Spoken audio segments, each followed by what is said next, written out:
Nous allons à présent au nord de Nantes, exactement à Nozay, où se pose toujours cette question. Y a-t-il un lien entre les morts inexpliquées de plusieurs centaines de vaches et la présence d'éoliennes ? Bien cet été, les premières expertises n'ont pas permis de trancher la question et sur place, l'inquiétude grandit chez les agriculteurs. La santé de leur bétail s'est encore dégradée. Reportage de Christophe Amouriot et Fanny Borius.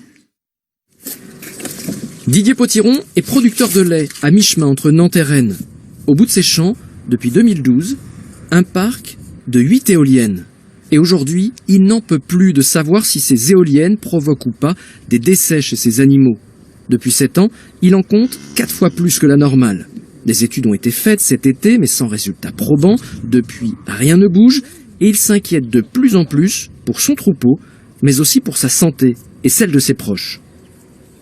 La situation s'aggrave sur notre santé. Le matin, donc c'est des douleurs musculaires, articulaires, avec un mal de tête. Et au niveau des animaux, c'est dramatique. Aujourd'hui, plus de 340 animaux morts depuis l'installation du site éolien. C'est une souffrance au quotidien et on ne peut pas continuer comme ça. C'est impossible. Céline Bouvet, elle aussi est productrice de lait. Elle est installée à l'autre extrémité du parc. Elle aussi veut savoir pourquoi ces vaches ne vont pas bien.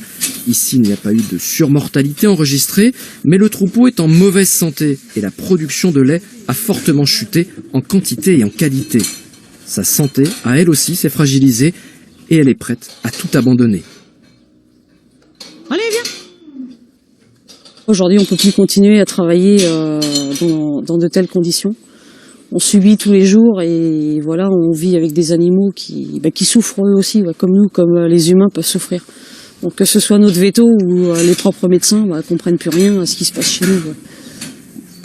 Les deux agriculteurs attendent maintenant une chose, l'arrêt total du parc éolien pour de nouvelles études approfondies.